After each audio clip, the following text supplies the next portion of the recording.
Welcome, today in front of me OPPO Find X3 Lite, and I'll show you how to check battery temperature with Ampere application on this device. So first you should launch Play Store app, and now on the search pool enter the Ampere.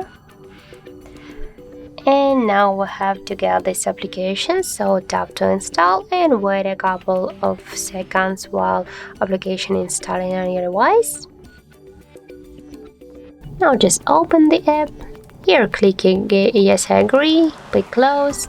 On the left down corner tap to OK, and as can you see here we got the information about the temperature of our battery, that's 29 and 6 degree.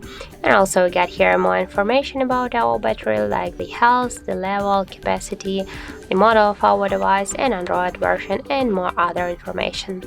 So that's how it looks. If you find this video helpful, remember to leave a like, comment and subscribe our channel.